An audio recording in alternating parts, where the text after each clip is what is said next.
looked in and there was 35 plants and they were this big. And guess what word he said? Fuck. Yeah, that was exactly what it was. Right. So we've been friends since then, so you see. I knew about that word too. So this guy here, he's been demonised by the news media. He's been demonised by everybody who does not like cannabis. He has been demonised. I love him, okay? He's like a brother to me because this man is singly focused on your health. And if he gets it wrong, and if I get it wrong, we can forgive ourselves. I hope you can forgive us. Here's Dr. Pop, Dr. Andrew Katelaris.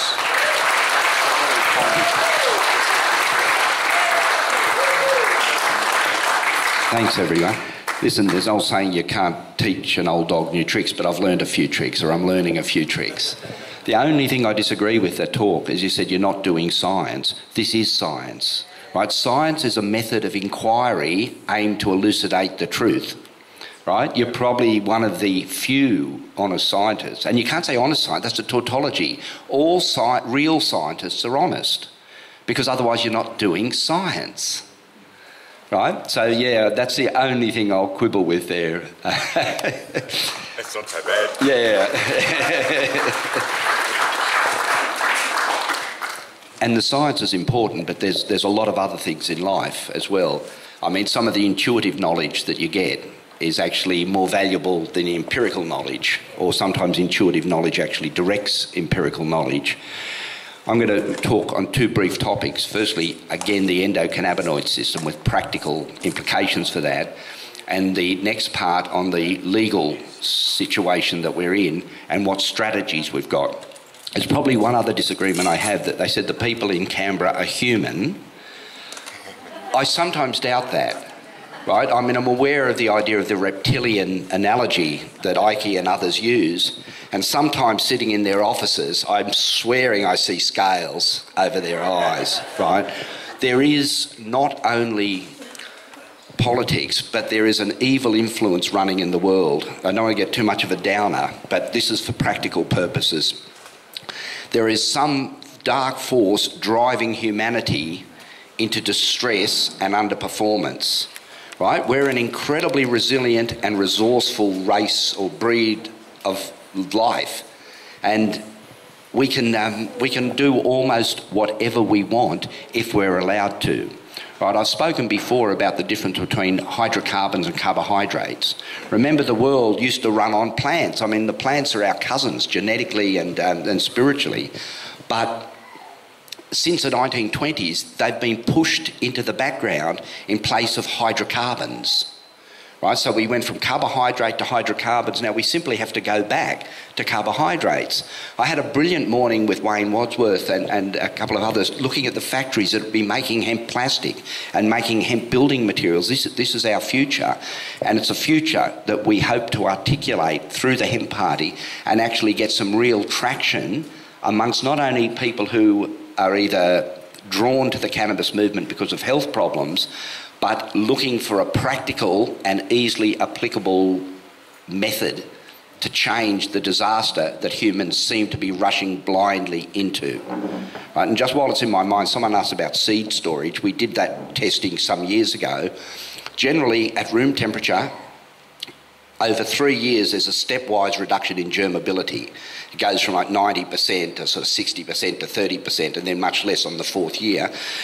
The single greatest parameter for seed longevity is desiccation. If the seeds properly dry, ideally to 8%, the longevity is much longer. If you store them in vacuum at subtle reduced temperatures, they can go for several years. And the point was made here that if they're the best seed, they'll keep popping, whereas the weaker seed will die off early. Right? But hopefully you just keep refreshing the seed. Okay? A lot of people talk about the endocannabinoid system without really having a clear idea of what it's about. And they talk about homeostasis, and that's sort of reasonable, right? But the real homeostasis comes from your endocannabinoid system when it's working, right? Most people And in the short term, it's probably necessary that you support your endocannabinoid system, or you stimulate your endocannabinoid system by exogenous cannabinoids, by phytocannabinoids. Right? So you're taking the medicine because you've got an acute illness. But in the long term, if you want true healing, what you have to do is create or recreate your endocannabinoid system so it works brilliantly. And there was a great phrase, I can't quite quote it, but it is the interface between body and mind, right? It's the actual cellular intelligence that governs us. Remember, with all our analysts, with all our CAT scans and all the rest of it, we don't know where ideas come from, new ideas or novel ideas. We don't know where inspiration comes from. Right? There's a lot that's not known, and there's no point in pretending we know more than what we do know. But at the biological level, the endocannabinoid system is the thing that ties the organism, instead of a whole bunch of billions of independent cells, but into coherent whole. Right? And there's a big difference between sort of struggling out of bed with creaky joints and aching this and that, to bouncing out full of energy and feeling really great. And that's when it's working. How do you get your endocannabinoid system to work? It's not that hard. You eat the right foods, right? We spent 20 years getting hemp seed legalised as a human food for a really good reason. It's the simplest way to fully nourish the body. When you supplement the hemp seed with fruits and berries, carefully, ideally tree ripened and things like that, and organically grown vegetables, ideally in your backyard, you have a perfect revitalising diet. Right? Now, I don't know if anyone was here yesterday, but we talked about the cell membranes. Remember, our cells are each made of these lipid membranes, bags of lipids which contain the cells, right? The magic or the mystery of the endocannabinoid system is anandamide, the bliss molecule, is actually made out of the cell membranes when they're needed. Now that begs many questions. How does it know when they're needed? Right? That's probably the most mysterious question of them all. It's a multi-systems organism finding intelligence from its single cells. Right? Maybe I haven't articulated that very well, but it's a real deep philosophical issue of what informs the endocannabinoid system to do what it does, right? And I don't know if that'll be answered in my lifetime, but it's a question we can spend a lot of time pondering. But what we can answer and have no doubt about is that if you haven't eaten over a lifetime the right lipids, the right essential fatty acids, you can't make anandamide, and you'll be chronically dependent on exogenous cannabinoids, right? And by definition, you can't achieve full homeostasis unless you're doing it yourself. Because if you're taking variable doses of different types of CBD, THC blended cannabis, you're imposing a stimulation on your endocannabinoid system. That's entirely appropriate. If you're crippled, you get on some crutches till your leg gets better. That's fine. But don't rely on cannabis medicine to the exclusion of rebuilding your endocannabinoid system. And it's as simple, in my mind, as this. Firstly, you've got to avoid the junk food. You can't have trans fats. You can't have a surplus of saturated animal fats. You just can't do it because they're incorporated into your membrane, into your cellular membrane, and you can't make anandamide that functions properly. Right? It's not very complicated, and I don't know why the accredited health authorities are a bit slow to take up on this. Right? So that's the first thing. The second thing, which is really essential, is you have to prevent oxidative damage to your organelles, especially the mitochondria. The majority of cancers in adults, at least, and we're still struggling with some of the childhood cancers, but in the adult acquired cancers are due to a combination of inappropriate lipids in the cell membranes and damage to the mitochondria, which leads to lactic acid fermentation, increase in intracellular pH, and dysregulation of the nucleus, right? It's not a genetic disease. They're telling us that cancer is, you've got the cancer gene. There are about 2 or 3% of the adult cancers that we see are actually due to genetic deficiencies, like a thing called P53, where the cancer protection mechanisms in the body don't work. But the majority of cancers are completely preventable. And it's a hugely better step to prevent a cancer than to treat one, right? The next thing that we have to glowingly endorse is the superiority of raw cannabis over heated cannabis, right? I mean, I'm a recreational cannabis smoker. I suppose I couldn't really hide that fact. But for therapeutic use, the superiority has been established both in one N=1 trials and by people like Ralph Matulam in the laboratories in Israel. It is much more potent and much better tolerated. Right? It's ironic that all the drug companies that are offering cannabis medicines, none of them are offering THCA or CBDA type cannabis. Right? Given that you need, say, a quarter of the dose to get the same effect, and it's much better tolerated, you'd wonder why they do this. And in many ways, it's sort of being set up not to fail so much as fail, but to underperform. And then we get this sneering, see, we told you it wasn't as good as you said. I said, no, you're not as good as we said, right? It's really bizarre that that's going on. Coming back to these politicians, someone like Berejiklian, right, when you look at it, either by ignorance or design, she has chosen to enact legislation that will significantly restrict the access to life-saving medicine to a range of Australians, young and old. Right, now, if you call that human, I really wonder what your definition of human is. Right, so I must admit I tend to prefer the pitchfork approach than the softly approach, but I am aware that it's more than one way to skin a cat, and I really welcome the softly approach and the harder approach. Now, in terms of trying to get law reform, I thought from the 1990 onwards, if you just supplied people with enough information, like the politicians, of course that's it. You go to the National Party, say, mate, we can improve the fertility of the soil, we can reduce water use, we can cut down on insecticides, we can create a viable industry. I thought, yeah, well, the facts will win the day. No, there's ideological issues. People who receive financial support from the petrol companies are unlikely to provide support for the hemp industries. We are in direct competition with dark corporate forces that put their balance book above the lives of children and adults in this country. Right? And that's really sad, but there's no point in pretending things are better than what they are. They're mongrels.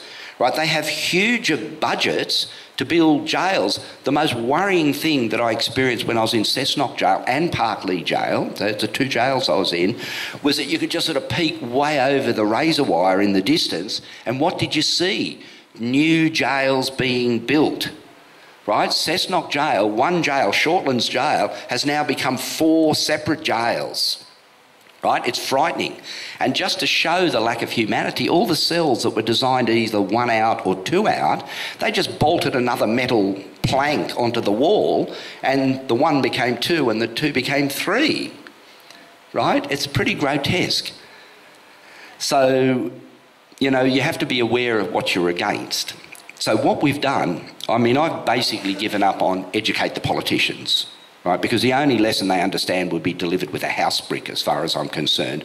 We're not dealing with real people. We're dealing with some psychopathics, right, that doing what they do for whatever reason they know. But, I mean, in fullness of time, the karma will sort them out. We haven't got time for that. Right, so we've pursued a legal approach.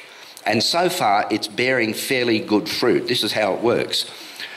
I think it's about 2 years now, we went on TV and basically got myself arrested because I knew in New South Wales we could run a medical necessity defence. Now, it's of interest that no one had actually run a medical necessity defence before. And our job became much easier when we discovered that there was a thing called the bench book. The bench book is at crib notes for judges. Right? So we got the bench book and we looked at the elements of medical necessity. So when the courts work, they're sort of like box tickers. So if you're going to run a medical necessity defence, you go and have to satisfy the elements. And luckily, when you're treating children with intractable epilepsy, satisfying the elements of a necessity defence is rather easy. The elements are these. The first one is you have to do the otherwise illegal act to prevent serious injury or harm, serious injury or death. Pretty easy when you're dealing with kids with intractable epilepsy. We had patients with letters from doctors saying they'd exhausted all the allopathic treatment and the kid was going to die. You show that to the jury, then you show a video clip of someone skipping off to high school with a backpack on their back. right? So there was a balance there. The next one is there has to be no reasonable alternative, right? In intractable epilepsy, by definition, that is epilepsy that's not responsive to any known treatment. So that was easy to defend. The third one is it has to be in proportion. So we showed one particular epileptic child and said, Mum grows 8 plants each season. We make oil in a sonicator with olive oil and hunky-dory, right? That's compared to before we started cannabis treatment. She spent average of 3 months a year in intensive care, right, filled with a bizarre assortment of pharmaceutical drugs. So that was rather easy to establish as well. Now, it only works, and unfortunately, because of the control of the media, and you've got to understand it, I mean, they're largely our enemies. And all this talk of false news, they do false news, and sometimes it's very subtle. And when they can't falsify the news anymore, what they do is ignore you. So even though we won the first ever medical necessity defence, they more or less put a court suppression order on it, so it wasn't widely reported in the media. Even though it's made a few ripples in legal circles, it's not widely known. In Queensland, unfortunately, they don't have medical necessity defence. In Queensland, we ran a case about 6 months ago, and the equivalent there is what they call extraordinary emergency. So you have to establish it, you broke the law because there was an extraordinary emergency. Now, this particular defendant, Alex Demetropoulos, he was involved in a major car accident and spent 3 months in sort of high dependency intensive care, multiple orthopaedic injuries, all sorts of serious problems, and ended up with really severe chronic pain. And to exacerbate it, to rub salt into the wound, an opioid dependence to endone Oxycontin, right? Now, if most of you may be aware, the death rate from Oxycontin at the moment, including the United States, is much, much higher than all illegal drugs combined, right? So Alex was now dependent on opioids and not getting any real pain relief and not being able to function in any sort of productive sense. So he turned to cannabis. He found the expense of buying cannabis and the quality control wasn't high enough. He established a grow. Unfortunately, a neighbour dobbed him in. And that by itself is a screaming indictment of what's happened to this country. I mean, when I was a child or a teenager in this country, dobbing someone in was anathema. Right? Totally anathema. It's just something you wouldn't do. You'd rather eat dog shit than dob someone in, even if they weren't a particularly nice person. It just wasn't in the ethos of the Australian psyche, and it mostly came from the Irish political prisoners that formed a quality element in the Australian migration. Right? They weren't petty criminals, they were political prisoners against the British, and they held very tight confidentiality, absolutely no dobbing. In 1985, they brought in Operation Noah. Did everyone remember that? Dob in a dealer. Right? And over the next 20 years, they inculcated into the mindless fluorinated sheep that fill this country that dobbing in a dealer was something you could feel good about and was the right thing to do. Right? They have completely socially engineered this country. I grieve at the number of medical grows that have been reported by neighbours. Right? It's a very, very sad state of affairs. But anyway, Alex was reported. That's water under the bridge now.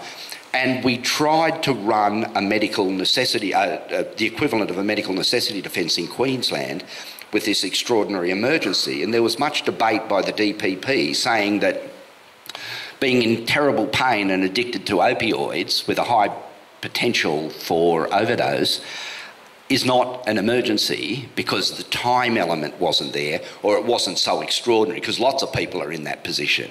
I mean, what a ridiculous idea. If 100 people are threatened, it doesn't reduce the threat of one person being threatened, but that's the way they argued it, and the judge was fairly clearly anti to the whole idea. Then what we tried to do is exercise the right of a jury to give a verdict against the facts if by their conscience they deemed that that was how to best serve justice. And we tried to lead a discussion on the difference between the law and justice. And often, unfortunately, there is a huge difference. Quite often the law does deliver justice, right? The innocent are protected, the guilty are punished. But when it comes to medical cannabis, the law is the enemy. And when there's a overarching criminality associated, the prohibition, I mean, it's really easy to see who pushes for the prohibition to stay in place. It's the people who profit from it. Cui bono, it was said by the Greek philosophers. Find who benefits and you'll know why they say that, right? So I'm not going to say all police are corrupt, because they're not, right? But the corrupt element within the police force are the ones that are driving this. And ideologically as well, they're driving the saliva tests. And that is a terrible business. It was boasted to me by drug squad members before we actually made progress with medical cannabis that even if we were clever enough to get medical cannabis up and running, they would get us on the roads with their bloody Draeger saliva tests. And from what I'm informed, they're sold by a bunch of retired Victorian police for profit. And that's why they're trying to expand that business. We're already aware there's no issue with road safety. There's been a lot of talk of whether there should be a threshold, and that would be an advantage. But better still, road safety should be predicated on impairment testing. It's a very simple matter. Say you're weaving the car and you get out and your mouth's dry and you can't do the Draeger test and your eyes are red. But what you do then, there may be, I don't know the details, we can work those out in time, but you can have a simple video game of reflex testing. There's a screen, there's a wheel, there's a brake. Granny runs in front of the car, do you stop in time? 20 seconds on that can fairly easily determine whether you're impaired. Can you hold the wheel between the lines? Things like that. It's not difficult to do impairment testing. I mean, in the old days, they used to make you sort of walk the chalk line, touch your nose, things like that. There's all sorts of simple tests. Doing a saliva detection test is the thin edge of pharmacofascism. Right? Now, if you let things go, and remember, the only thing it takes for evil to triumph is for good people to do nothing, right? What could be next? You go to a political rally and start saliva testing the protesters, right? I mean, it's drivers now. But you know that old saying, I didn't know they came for the blacks, but I wasn't black, so I didn't go and help. They came for the gays, but I'm not gay, so I didn't help. But they came for me and there was no one to help, right? This is thin edge of the wedge stuff. And I really do think we have to make an issue. On practical terms, because we can't get access to the Draeger tests, it's very hard to give ironclad guarantees. And it is a mortal sadness that people may go without treatment that could greatly benefit their health because they're worried about losing their driver's licence. The best information I've got, and I've gone through the apple cider vinegar and the Fisherman's Friends and all these other things, the best information we've got at the moment is 6% hydrogen peroxide, something like about 10 mils of that held in the mouth and swished around for as long as you feel comfortable.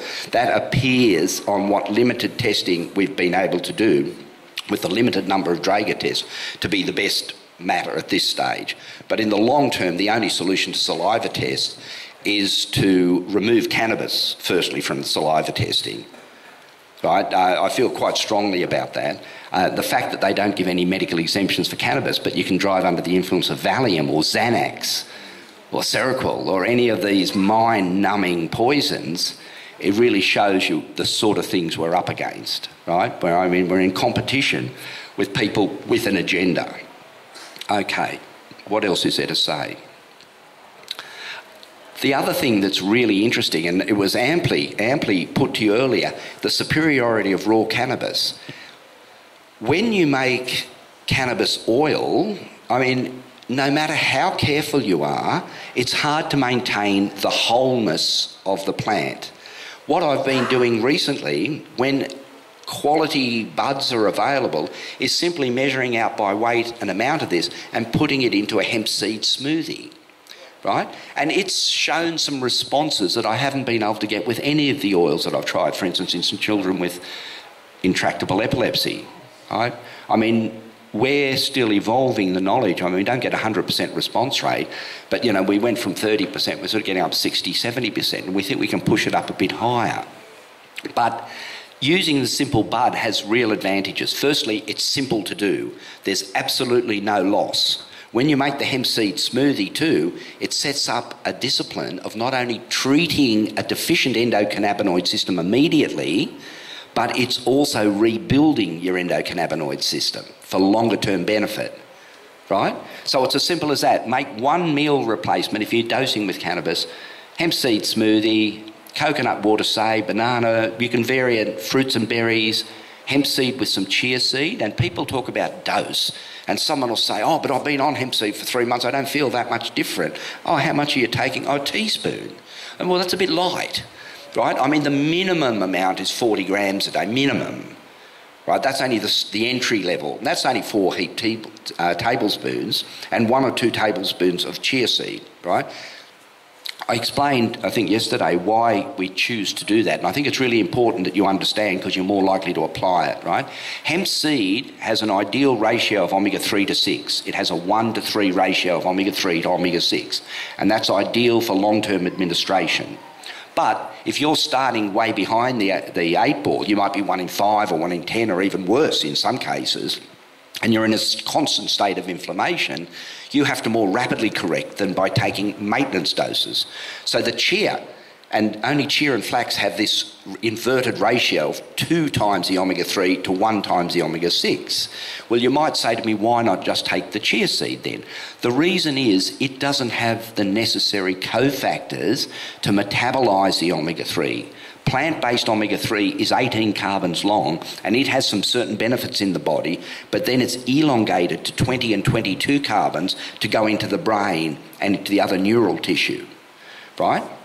But if you don't have the cofactors, and the cofactors are the B group vitamins, manganese, zinc and magnesium, if you don't have them in adequate quantities, you can't metabolise it. Guess what? The hemp seed has them in abundance.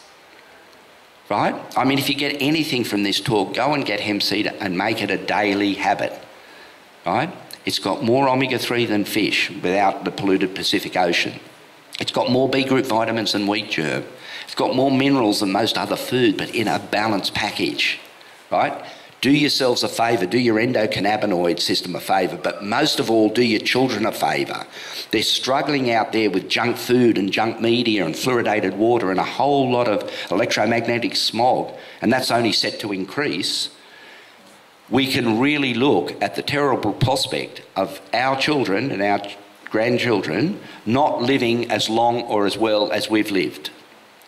There is no worse indictment. There's been a steady increase in longevity, but the pigeons are going to come home to roost, and there'll be a reduction, as we've already seen a massive swelling of autism in the children's community. Nothing upsets me more than an autistic child. That's a brain-damaged child, a preventably brain-damaged child. Whatever the thing, when we won't engage in the discussion of the etiological role of immunisation and a lot of other things, it's a combination of things. But the fact is we have an epidemic on our hands, and the wise monkeys in Canberra and in Macquarie Street see, hear or speak nothing about it. Cancer, you already know. I mean, there's no one in this room that won't know someone who's got cancer. And they more or less boast that in 20 years that half of us will get cancer in our lifetime. I mean, is that good enough? Of course it's not. It's bizarre, right? I mean, if they've spent literally billions of dollars looking for a cure for cancer and spent nothing looking for the causes of cancer, right? The good research was done by Otto Warburg back in the 1930s. He was given a Nobel Prize, rightly, he was properly given a Nobel Prize for the physiological research that he did, and then it's totally been ignored, right? There's been plenty of experiments that clearly prove that the genetic theory of cancer is wrong, what they call the nuclear transfer experiment. But it's just being ignored in the babble of the pharmaceutical products. And remember, they're charging outrageous fees for their products. I'll just give you an example, Hep C. I was working in the Institute of Forensic Medicine back in the early 1990s, and we were doing postmortems on people who died of drug overdoses, and they all had this odd form of hepatic inflammation. It wasn't like anything we'd seen before, what they call lymphoid infiltration in the portal triads. And it was, I mean, 90% of the people had it. And our Professor Hilton agitated to have money spent investigating this. We now know, we used to call it hepatitis non-A, non-B because it looked like neither of those, and we now call it hepatitis C, right? He spent a lot of time agitating to have research done on that and ways of detecting it earlier, and he was ignored and later actually shuffled out of his position, even though he was immensely popular with the staff. And during that time, 300,000 people became infected with Hep C. Now they're selling a cure that costs $80,000 a dose. Basically, it works and it's relatively safe. But, you know, you look at those billions of dollars which are now being funneled to pharmaceutical companies because action wasn't taken back in the early 90s with condoms, needles and things like that. They basically encouraged the epidemic to spread, and now they're peddling the cure and billions of dollars are going into their coffer. Right? Sorry, I'm not that cheerful, and but if you don't know what the problems are, you don't know what the solutions are. Thyroid disorder, hypothyroid, underfunctioning of the thyroid gland, and thyroid medicine, thyroxine, is the most, by volume, the largest selling medicine in the world now. They've engineered hypothyroidism, whether by ignorance or design, by fluorinating the water. The fluoride directly interferes with the iodine and restricting the supply of iodine by setting the recommended daily allowance ridiculously low. Right? They've set it at 150 micrograms, 1/7 of a milligram, whereas the proper dose should be 4 or 5 milligrams, or even a little higher. And in terms of a strategy to remove fluoride from your body, slightly higher levels of iodine, there is a toxic limit, so you don't go too high or you actually shut your thyroid gland off. But within the 4 to 12 milligram range, you can actually not only nourish the thyroid, but you can detoxify. Also, in countries that have high levels of iodine intake, breast disease, breast pathology is less common because iodine is not only a thyroidal element, it actually has extrathyroidal sites as well. But it's another glaring example where diseases appear to be engineered. Right? It's not rocket science to know that if you're short of iodine and you have a surplus of fluoride, you're going to cause problems. I mean, all the epidemiological research is done. Is everyone aware that all of Europe stopped fluoridating years ago with health concerns? It's only America, Australia, Britain, New Zealand that are still fluoridating, right? The white sheep countries. And it does work. It does suppress people's spirit, right? It's really sad, but I've sort of watched the death of the Australia that I used to enjoy being one of, right? Back in the 70s when we were hitchhiking around the world, it was lovely to meet Australians. There was a certain characteristic and a strength of character and things. They were just nice people. Oh, here's an Aussie, let's go and talk to them. And now there's some fat fuckwit, you know, complaining about this or that, and so you just don't want to know them, right? And that's really sad. It gives me no pleasure to say that, all right? So what can I say? I'll go over to questions now.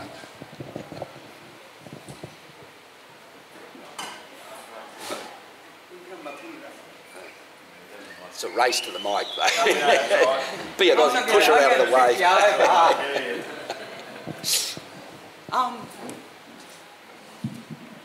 Is that working? Yeah. Okay. You mentioned hypothyroidism? Yeah. Okay, the other side of that, Hyperthyroidism. I'm hyper. Okay. Any help? All right. The question is just about the other sort of thyroidism. Hyperthyroidism, or usually it's called Graves' disease, right? Okay. There's other things, toxic nodular goiters and things like that. Yeah, toxic nodular goiter. Okay. It's a disease that's best managed currently by allopathic medicine, right? There's something, for instance, that's ordinary doctors go see a good endocrinologist and get managed. Sometimes within the thyroid gland, there's what you call a toxic nodule. Just one part of the thyroid goes feral, right? And it's easily cured by a simple excision. You do a thyroid scan, see where the toxic nodule is removed. See, I don't turn my back on Western science or surgery. There is another condition called Graves' disease, which is rather more serious. It's not Graves'. Yeah, no, but I'll just talk to the group. Thank you. That is where your body, because of a deranged autoimmunity, now you heard the term autoimmunity, means your immune system attacks yourself, but in this bizarre condition, the body creates an antibody which stimulates the thyroid out of control. And a bad case of Graves' disease is actually a life-threatening disorder. Your heart can go at 200 a minute and your metabolism's burning and your muscles get weak. It's a life-threatening disorder when you have what you call a thyroid storm. Under those circumstances, it would be reasonable to seek urgent hospital care, but once they've brought the thyroid storm under control, that's when you start the diet and the cannabis treatment. You have to know when to apply natural healing methods versus, I mean, if you break your leg, say you break your femur or something serious, you're not going to rub comfrey ointment on it, right? You're going to go and get an orthopaed to put a pin in, and then you can rub some comfrey ointment on it, right? There's got to be some intelligent balance. Turning our backs on the science of surgery and modern medicine is, I mean, it's the height of stupidity, right? The issues get really ugly when cancer medicine comes into play, right? General surgery, I mean, getting your gallbladder out when you've got cholecystitis, getting an appendix out when it's about to burst, all these things, I mean, there's no real argument. But when it comes to cancer therapy, that's where I'd take a very back seat with the allopathic medicines, because the chemotherapy is a known risk factor for causing cancer. Right? Not only that, but it has the seeds of its own destruction built into it. There's only very few cancers, testicular cancer, I think choriocarcinoma, things like that, that actually respond well to chemotherapy in the longer term. But the common cancers don't. Right? And it makes it harder then to apply natural therapy. So even though there's a place, and a broad place, for modern scientific allopathic medicine, in cancer medicine, apart from the surgery, we only recourse to chemotherapy or radiation in dire emergencies when there's some major compromise of the body. So, yeah, I got a bit off the topic there. You may have already addressed this, but is THCA as detectable in from the Draeger tests? Yeah. It is? No. Don't know is the short answer. Okay. See, the trouble is, say you want to know if you can drink a bottle of wine at dinner and then drive home and be legal, you can go and get yourself breathalyzed. You can buy breathalyzer kits and things like that. They won't release the Draeger tests, right? I mean, we'd really like to get a box of Draeger tests because then we can make real progress with knowing these things. But I would rather focus on removing cannabis from the saliva testing as the primary response. To answer your question more directly, THC may well be at least partially metabolised to THC. See, that's fairly complicated. If you take THC, for instance, heat it, say you smoke it, when it goes through your body, it is again made into THCA, it's again carboxylated before it's eliminated, but it's carboxylated in a different site on the molecule. Right, so it's fairly complicated, and without having the test, I can't know. I don't even know how the bloody tests are meant to work. Is it an antibody test or anything? You just can't get any information on it. So I can't answer. But I can repeat what I said, that 6% hydrogen peroxide is probably the best blocking agent. Okay. Right, yeah. No worries, thank you.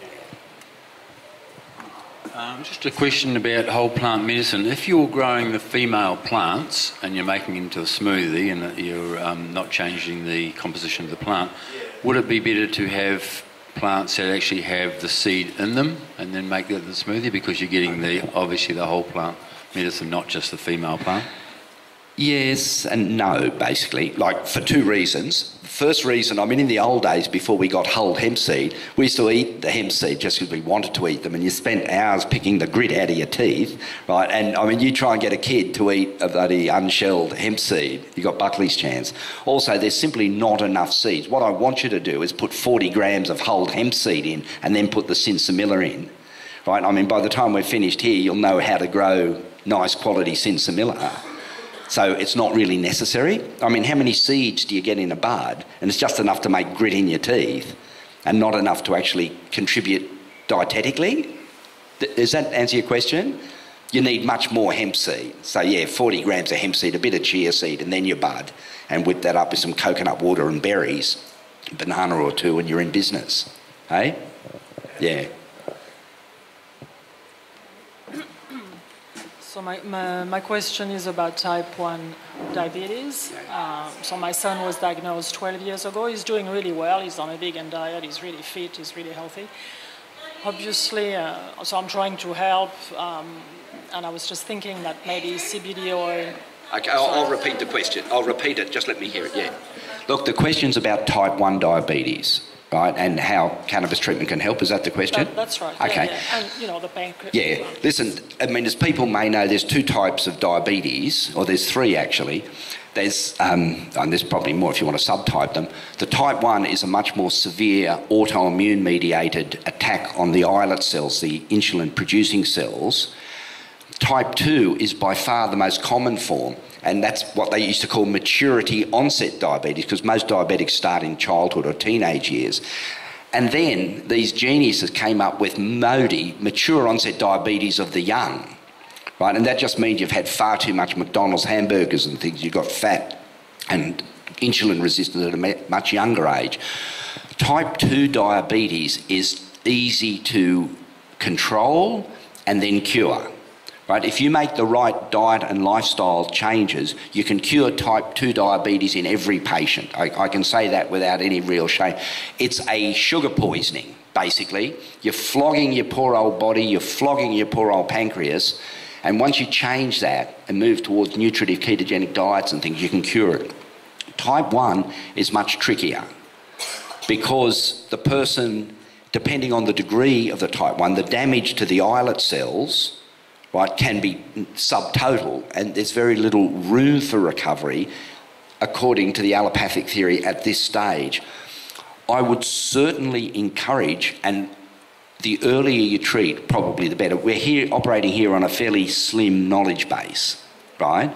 Because you can't, I mean, some 12-year-old with a blood sugar of 17, you're going to say, here, go and have a hemp seed smoothie, you'll be right.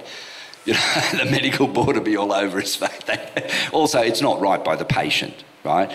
Probably the best advice there, I would use CBD, like raw CBD dominant cannabis, because it has a major impact on metabolism generally. It normalises a lot of metabolic profile, but you would still follow a fairly tight regime of blood sugar monitoring and insulin. The aim would be to gradually reduce your insulin requirements while maintaining excellent blood sugar control. And because they're stuck with it for life, probably, and I don't want to say that as an absolute statement, because better people than us might say, oh, you're not treating the right way. But what we want to do is at least, as far as possible, normalise the immune system so you minimise any ongoing attack on the islet cells. But if he's had it for several years, it usually reaches a sort of a stage of stasis. I can't say, and I'd rather hope, that if we normalise the function of autoimmunity, we stop attacking our own body, there may be some element for recovery, right? And whilst I don't accept that if you cut off your arm we can sprout a new one, it's recently been very clearly discovered that the brain can regenerate. And I'm not just talking about plasticity of the brain, where one part, say you have a stroke, you can take over that function to another part. There's a thing called brain-derived neurotrophic factor now that they've sort of discovered, and it encourages the brain to regenerate. So it probably also applies to the islet cells, right? So I'd be very comfortable, for a number of reasons, using a CBD-dominant raw product regularly, because one of the worst issues with the diabetes is the damage to the blood vessels and the damage to the nerves. Now, CBD has a major impact of neuroprotection, right? Do people know how this was discovered? It was discovered by Israeli military scientists. They were looking for something to do if one of their soldiers copped a sort of a bullet through the helmet or a landmine blast or something like that, a closed head injury. What could they possibly do to improve their outcome? And they found that the neuroprotection offered by CBD in rather high doses was useful. You could recover more quickly with less neurological deficit. So I definitely encourage them towards the CBD medicine for neuroprotection and possibly for immune modulation and normalisation. But it's sort of a shaky knowledge base at this stage. Eh? Yeah, my question's about fluoride. Like, I know with reverse osmosis you can get rid of it, but I've got an 8-stage filter. But I want to know, is there a way of, like, I heard about holy basil can absorb the fluoride. Is that, I want to find a way how we can actually get the fluoride out of the water? How do you test Okay, it? I got you. The question's about fluoride and how, yeah, I can take it from there. Firstly, the best way to get rid of it is stop your bloody government putting it in the water, right? How about that? Our fluoride supply comes from two sources. They're both waste products of fertiliser manufacture. Most of it comes from the Shanghai Rock Phosphate Company. It's co-contaminated with cadmium, arsenic and lead. Right? And even this backwater here has accepted now that lead is a neurotoxin. Fluoride is a neurotoxin in exactly the same way, probably worse. So they're not only adding fluoride, they're also adding lead to their things. There's a fellow called the Health Ranger in America. I mean, sometimes he goes a bit far, but he does some really good work. He's got an HPLC machine, and he tested the 10 top-selling water filters in the US for fluoride removal, and he found that only 2 of them actually performed as described. 2 out of 10 of the best top-selling ones, and by far the most effective way to remove fluoride practically without putting in massive reverse osmosis and things like that is a Berkey water filter. Now, I got no idea of whether you can absorb fluoride with different plants and things like that, and I wouldn't rely on it.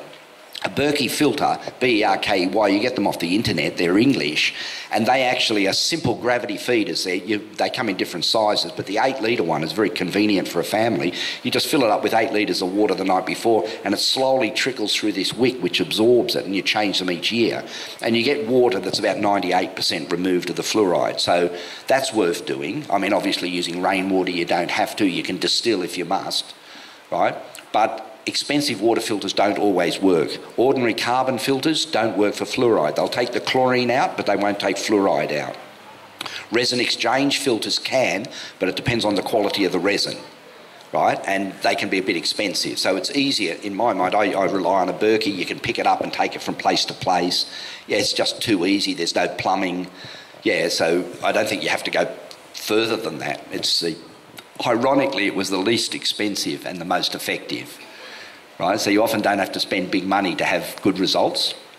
The other thing is if you supplement with iodine. Now, I've done 1,200 coronial postmortems, and everyone talks about the calcification of the pineal gland. It's very hard to find a pineal gland in anyone over 50 in this country. They're all gone, they're all atrophied, they're all dead. Right? It may be that what they're telling us is that it is the third eye of wisdom. Well, that explains a lot of what's actually going on. Not much wisdom here. All right. Iodine.